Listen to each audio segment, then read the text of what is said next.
السلام عليكم بنات، كنتمنى تكونوا بخير وعلى خير. اليوم جيت نشارك معكم قصة جديدة جد رائعة. نخليكم مع هذه القصة اليوم وشاهدوا الفيديو للأخير. أنا هي اللي حصلت صاحبتي في قلب داري مع راجلي، ومنين واجهتهم جرح ليا في الزنقة وقال لي خرجي العاقرة. ولا عليه يوريكم في الخرج وكا. انا ياسمين حاليا عندي 36 عام. فاش كانت عندي 18 عام كنت كنقرا في الباك. مشيت باش نقرا الطب في فرنسا بحكم ان عائلتي ميسورة الحال. قريت تما لمده ديال 5 سنين ومن بعد دوزت ستاج وتقبلت في واحد الكلينيك. هاد الكلينيك كان كبير ومعروف شويه في فرنسا. مشات ايام وجات تعرفت له واحد السيد عنده شركه. هو فرنسي من اصول كرديه ومغربيه. كان فيما كيتوحش المغربيه كيجي كيهضر معايا بها. كان ظريف ولاباس عليه. واحد المره مشيت للمغرب عطله عند ماما. الغد لي توصل عليا، قال لي حقا ولد بغيت نتزوج بك. انا وافقت حيت انا كنت كنبغيه اولا معجبه به. درنا العقد وتزوجنا وجينا استقرينا في فرنسا. في الاول هو ما كانش باغي يولد، كيقول لي الولاد من بعد، حنا باقيين صغار نعيشوا وندوروا ونخرجوا ومن بعد يجيو الولاد. اش درنا؟ فعلا منين دازت عامين ولينا باغيين نولدوا، ولكن هنا ربي ما بغاش لينا. بقيت صابره لمده ديال 5 سنين، كل مره كندير تيست وكيخرج سلبي. كان دائما كيصبرني وكيقول لي ماشي مشكل، كيكميها في قلبه وكيسكت. واحد النهار كانت عرض عليا واحد الصديقه العشاء، تعشيت معاها ورجعت بحالاتي للدار. يلا دخلت كنسمع الصوت كاين في الصالون. جيت نطل، لقيت صاحبتي اللي خدامه معايا جالسه في الصالون هي وراجلي. كيهضروا كيتعانقوا كيديروا داكشي ديال الحب والغرام. جلست ليا الماء في ركابي، ما عرفتش واش نقدم ولا ناخر. دخلت عليهم وحركت ليهم بالمعيور. عرفتوا الراجل باش جاوبني؟ قال لي خرجي عطاني اتساع الهكرة. وانا هاد الكلمه كانت كضرني بزاف. ما غيحس بيا غير اللي مكسح من جيت الاولاد. وهي تقول لي المسخه اللي معاه كنتي كيلالياتك كراكي ولدتي ليه ولدي انا دابا حامله به. انا بقيت غير حله فمي، وهو تصدم حيت ما كانش عارف. قال لها واش بصح انت حامله؟ قالت لي كنديرها لك مفاجاه، ولكن هاد خيتنا خسرت كلشي. انزل كيبوس لها على رجليها وكيعنق فيها وكيبوسها على راسها ويديها. وتما الراجل لا زادو قرايد وقال لي خرجي عطاني اتساع ما نشوفش وجهك من اليوم. خرجت من ديك الدار وما خرجت معايا والو، غير الحوايج اللي انا مشيت كنت خارجه بهم. جاب الله بخدمتي وبرزقها في البنك. وما كره ما عرفتش فين انا نعطي راسي. مشيت كريت واحد الدويره صغيره وبقيت كنمشي لخدمتي عادي. هو ما هناش بقى كيدور يدور تا دار ليا المشاكل في الخدمه واضطريت انني نتحول من كلينيك لكلينيك. والحمد لله على كل حال هاد الكلينيك كان احسن من الاولاني. طلقت منه كل واحد شاف حاله وحاولت نبدا من جديد. خدمت في داك السبيطار لمده ديال عام. كان المدير ديالو واحد الانسان اللي ظريف بزاف وعمري ما سمعت منه شي كلمه تنهصرني ولا تضرني. كان من اطيب خلق الله، كان كيتعامل معها كلشي مزيان. جا عندي وعرض عليا الزواج وانا قبلت. مشينا للمغرب وتكاتبنا ورجعنا في حالاتنا استقرينا في فرنسا. خدا ليا فيلا ودار ليا جوج خدامات يعاونوني في الدار. من وراها بشهرين حملت. وكانت هذه اكبر صدمه بالنسبه ليا، حيت راجلي القديم كان فهمني انني هاجره. راجلي ما خلاش مسكين من جهته. قال لي ما تجيش للخدمه وتبقاي جالسه في الدار وما تنوضيش من بلاصتك، واللي بغيتيها انا اللي نديرها. وقف معايا ديك المده ديال 9 شهور كامله. ما حطيتش يدي في الماء البارد، كان داير ليا كيف الماء القليل. ولات على خير وحتى الولاده كانت سهله. قابلني وما خلاني مخصوصه من حتى شي حاجه، لدرجه ان ملي كنكون ناعسه في الليل هو اللي كينوض بالتربيه. داز تقريبا شي شهر ونص. واحد النهار تقاداو ليا لي كوش وتوحشت واحد البسكويت كنت كنشريه وتقادا ليا. قال لي راجلي يلاه نديك تاخدي داكشي اللي خاصك. فعلا هزيت بنتي ومشيت انا وياه. خاص نتقبدا جوج حوايج، تصدقت معمره داك الشاري وتا كان باغي يدفق. كانت الدنيا عامره وبلاصه لاكيس حتى هي عامره. ما غاديش نقدر نبقى واقفه معاه حتى يخلص داك الشيء. قلت لي عطاني الساروت نمشي للطوموبيل نرضع بنتي ونستناك تما. داكشي اللي كان. رضعتها وبقيت كنحاول معاها باش تنعس. شويه كنسمع بكان الدجاج. شي راجل كيدق عليا، كنهز عيني فيه تنقول هاد الوجه ما خافيش عليا. وكيشكون هاد الراجل كدير شيب وموسخ. جنبي راسي بحال جدي نوض من الكبار. في واحد اللحظه تخلعت كنت باغي نضيماري ونزيد صافي غادي نمشي. كنسمعو كيقول لي حلي لي الباب راه انا جمال. جمال دا راجلي القديم. حطيت بنتي ونزلت لهندو. يا مالك على هاد الحاله، مالك على هاد الشيب، مالك بنتي كبير في العمر ياك لاباس. فين هي مرتك وفين هو ولدك ولا بنتك؟ فين هي خدمتك؟ شو وصلك لهاد الشي؟ شو وصلك لهاد الحاله؟ قال لي مرتي حصلتها كتخونني، وداك الولد اللي كانت مطمعاني بيه ماشي ولدي، كانت جايه باغا تنصب عليا بيه. ومنين سقت انا الخبار تصدمت وما بقيتش قاد نمشي للخدمه. وحطيتها للشرب حتى وليت انسان مدمن. وخسرت فلوسي وخسرت خدمتي ومشى ليا كلشي في السيزي. انا راه بغيتك تسمحي ليا وبغيت نرجع ليك، قابل عليك واخا تكوني ما كتولديش. بديت كنضحك حتى بان دا صوت العقل. ديك يا عرفتي شكون اللي كان عاقر؟ راه كنت اللي كنتي عاقر ماشي انا بزاف عليك. وبالنسبه للرجوع واحد الحاجه اللي من شبه المستحيلات باش نرجع لك واخا تكون انت اخر راجل في العالم. انا رانا مزوجه، وشي ديك البنيه اللي كنا في الطوموبيل بنتي، ولدتها من كرشي، خدامه، وعندي دار ماشي دار، عندي فيلا فجوج الخدامات. وقريبا ان شاء الله غنحل اوبيتال بسميتي، وغتولي تشوفني غير في التلفازه وتقرا سميتي في الجرائد. والفيلا والطوموبيل هما بسميتي، وحوايجي كلهم ماركه. وانت سنشوف شكون اللي يتقبل عليك. ما كاملاش 10 ديال الثواني من ورا هضرتي وبقى في راجلي. شد ليا في ايدي وقال لي شكون هو هذا؟ قلت لي والو، مسكين بغاني نصدق عليه. لقيتيني غادي نخلصها كنقلب لي عليه واحد 10 اورو.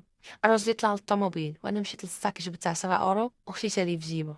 قربت حدا ودنو قلت لي شتي ديك البلاصه اللي هي ديك الكنيته هي الوحيده اللي تقبلها لك. وديماريت وخليته. كون كنتو نتوما في بلاصتي شكنتو غديروا؟ كون ما كانش عندي خدمتي ورزقه في البنك، فين كانت غتلوحني الاقدار؟ نصيحه لكل بنس، قراي. حيت كون ما كانش قرايتي اللي وصلتني للخدمه اللي غتخرج ليا صالير، كون راني ملاوحه في الزنقه بحال شي مسطيه كنعسها في الزناطي. والحمد لله على كل حال. انا هي اللي حصلت راجلي مع جارتي في قلب داري كيسحاو ليا باش ما نولدش. انا صفاء عندي 25 عام، كبرت في عائله متوسطه الحال. كيف كيقولوا ما عندناش وما خاصناش. تلاقيت مع واحد بوركابي، بغاني وبغيتو، جا خطبني، درنا العرس ومشيت معاه لدارو.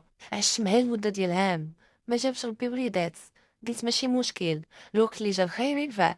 كنا عايشين عادي بحال اي جوج مزوجين. جارتي كانت ديما مصادحه مع راجلها، ديما عندها الهوات السمو في الارض. واحد النهار حتى كنسمع جارتي كتغوت ربي اللي خلقها، وهاد المره ما حبساتش وكتغوت غير بوحدها. خلعتني مشيت لعندها كنجري. قلت لها ما كاين بس شنو واقع؟ بدات كتبكي وتنوح وتهدد وتقول يا راجلي تشلل. انا جلست كنصبر فيها، قلت لها دابا ربي ان شاء الله يدير لي توبه الخير ويرجع احسن من الاول، راه خاص غير الصبر. قلت لها اختي واش غادي ديري؟ راه هادشي اللي كتب عليك الله. صبريت وما صبري، غيجي واحد النهار ويبقى هادشي غير تعاويد.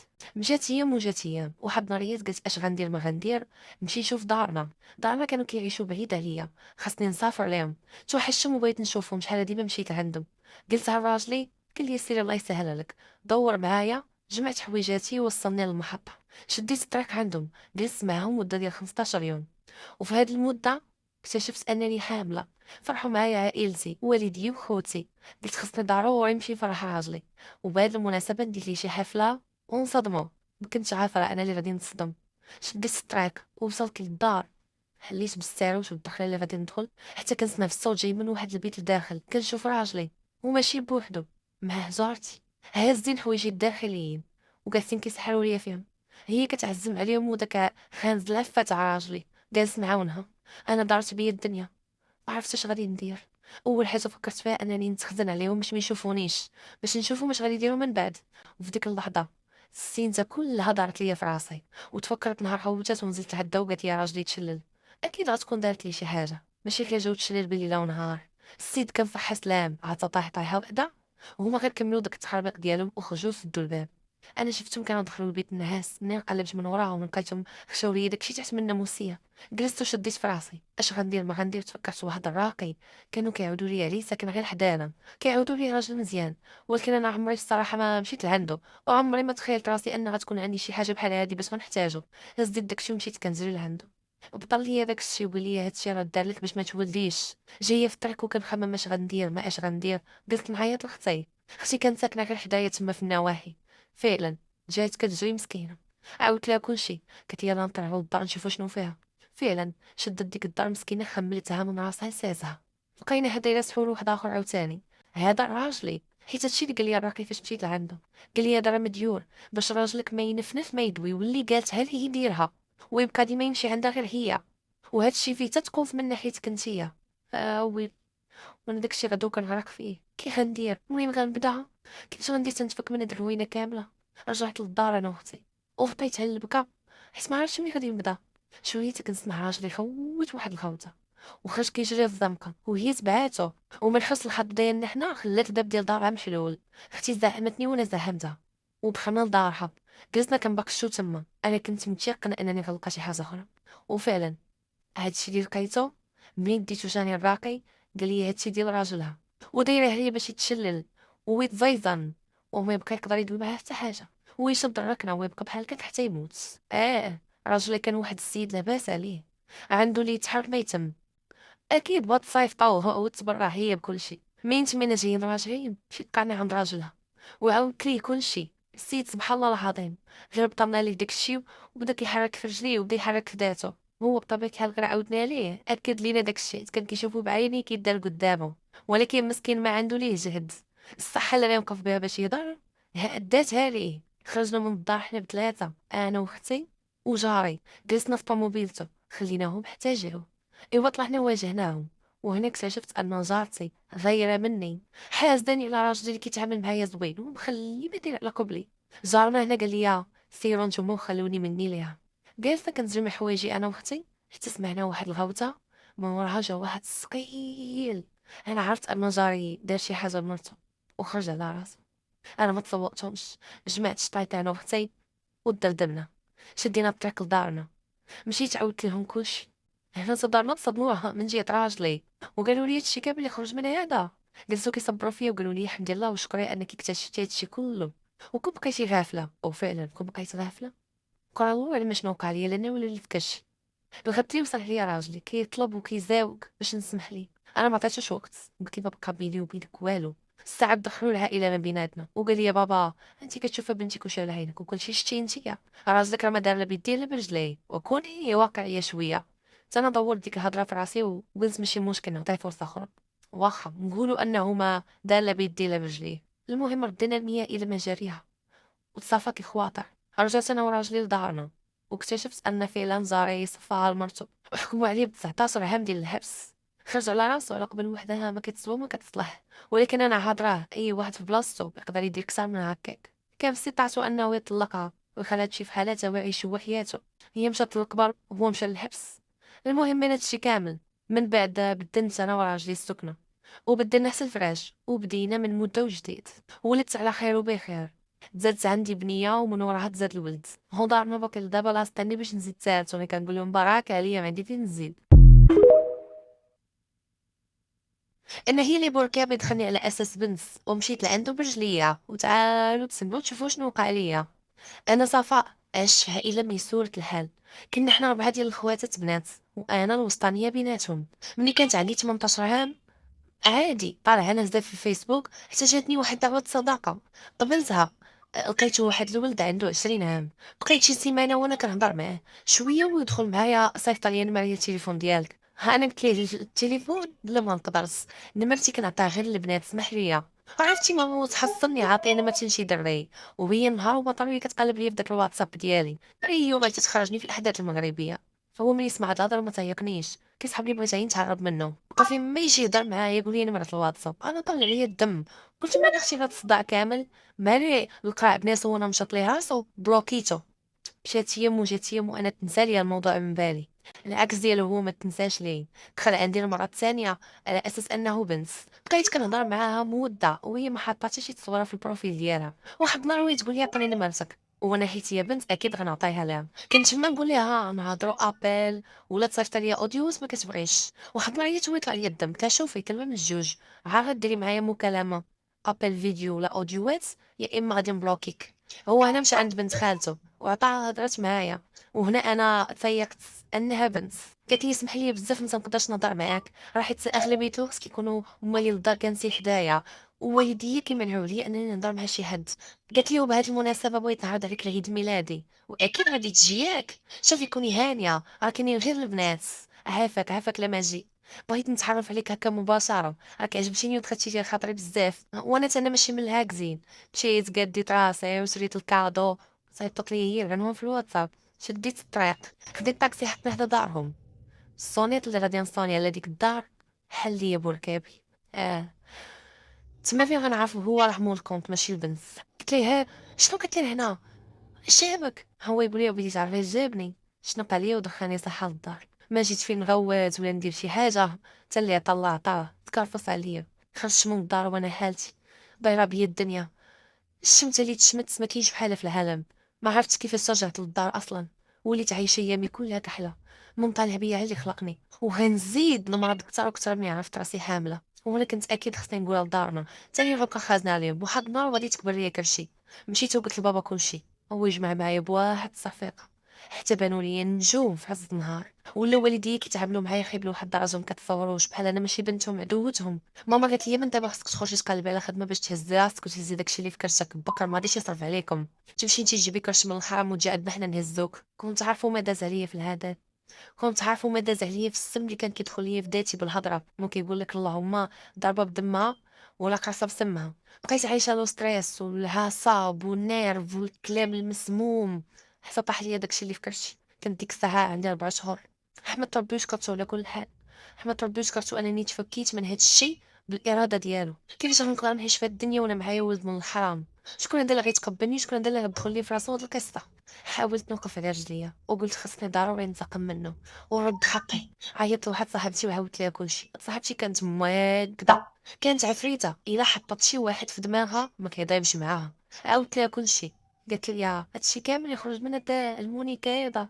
وعارف لي انا مرتون فرجك فيه. فعلا عطيتها النمره ومشات هضرت معاه. هو غير شافها ويقول لها صيفط لي تصاورك. صيفطت ليه تصويت اختها كانت مشات لفرنسا ومصوره حدا برج ايفل، ويقول لها واش انتي في فرنسا؟ قالت لي المهم بقى شاد معاه حتى شي نص ساعه تقريبا شويه وتقول لي واش كتهضر معايا ما سولتينيش منين جبت مرتك وعلاش معيط عليك. هو بدا يضحك، قال لها وعلاش؟ وفعلا منين جبتيها؟ قالت لي نمرتك ربحت معنا رحله لفرنسا، وهاد الرحله غتكون السيمانه الجايه، خاصك تخلص غير 2 المليون. تبدا كيضحك ويقول لها وكيفاش بغيتيني انت؟ انا بناتي راه حبابي. قالت لي حنا كنعاونوا الناس وكندفعوا لهم القرعه وانا براسي ربحتها ومشيت، وهي دير ليه طن في راسو. هو كنعاود ليه على واحد البنت كان كيعرفها حتى هي مشات بالقرعه، اولا الناس اللي تيعرفوهم قالوا لي راه مشات بالقرعه وهي غير وصلت لفرنسا، وهي تبلوكيه من كلشي. في طبيعه الحال ما عرفتش ليه. هو يتفكرها ويقول لها واش كتعرفي ريم؟ قالت لي ريم الفلان الفلانيه راه حنا اللي وقفنا معاها باش مشات، وراه دابا الحمد لله راها خدات وريقاتها تما صافي. تيقن بان الهضره اللي قالت لي صاحبتي 100% كاينه. قالت لي شوف بلاصتك راه تقدر تطيب لك في اي لحظه، راه الناس باغيين يحطوا فلوس تاعها غير باش ياخذوها في اقرب وقت. جيب لي فلوس باش نكونفيرمي لك الطياره واللوطيل. شعلت فيه العافيه، خلاتو غادي يجهل، بقى يدور في راسو ملي غنجيب فلوس ملي غنجيب فلوس. ما بان لي عبواه بطبيعه الحال هو ما عندوش مكحط. مشى ساق البال الفليسات وصيفطهم من صاحبتي. هي غير تسلمتهم من هنا صيفطت لي ميساج قالت لي باش تعلم تبقى تضحك على بنات الناس وبلوكاتو. بو انا غير ساقني الخبر ويجري عليا الزنطه ولا عيش متشرد مبقاش عاقل عليه بالسنتيم، كيتلاوط من درب لدرب ومن زنقه لزنقه كان يصرف في الجراضي. مشات ايام وجات ايام دازت تقريبا شي 5 سنين. كنت دايزه من الدرب هادي غدا مسخره وانا نطلق مع واحد الولد. هذا الولد كان ولد مدينتي غير هو مبقاش مستقر فيها حيت ولا خدام في مدينه اخرى بعيده. وهذاك النهار كان جاي غير عطله عند دارهم، شاف فيه وشفت فيه عجبني وعجبته، تبع لي وطلب مني النمره. عطيتها ليه بقينا كنهضروا تقريبا شي شهر. من بعد قال لي شوفها بنت الناس انا راه نهار شفتك عجبتيني وملي هضرت معاك هاد المده عجبتني عقليتك وراني ناوي معاك المعقول شنو بان لك؟ كيشوفوا ولد الناس. قبل ما نجاوبك على هذا السؤال خصني ضروري ولا بد نعاود لك واحد الحاجه. كلي شنو كاينيك ما كاين بس. عاودت ليه البلان من الاول حتى الاخر. هو بقى ساكت تقريبا شي 5 ديال الدقائق شويه ويقول لي احسن حاجه عجبتني فيك هي انك صارحتيني بهذا الشيء، واللي غادي نقول لك بنت الناس هو انني بارك وغادي نكمل معاك. فعلا جاب دارهم وجاو خطبوني درنا العرس ومشيت عشت معاه مع مو واختو. ما نكذبش عليكم من نهار مشيت لعندهم وهما محاملينش فيا الشهرة. امو حتى من الله ساكت عطاها ليا، اما اختو بحاملاني ما قابلاني. كانوا باغيين ليه بنت خالته هو ما بغاهاش واختارني انا، معيشيني في العذاب يومنا هذا. ولكن الحمد لله على كل حال حتى واحد ما لقاها كيف بغاها. راجلي ولد الناس عمره ما خسر ليا خاطري، عمره ما ضرني ولا جرحني بشي كلمه من الماضي او لا جبدو عليا. كيتعامل معايا بحال ما عمره ما كان. والحمد لله على كل حال ولدت معاه 3 ديال الوليدات. المغزى من هذا الشيء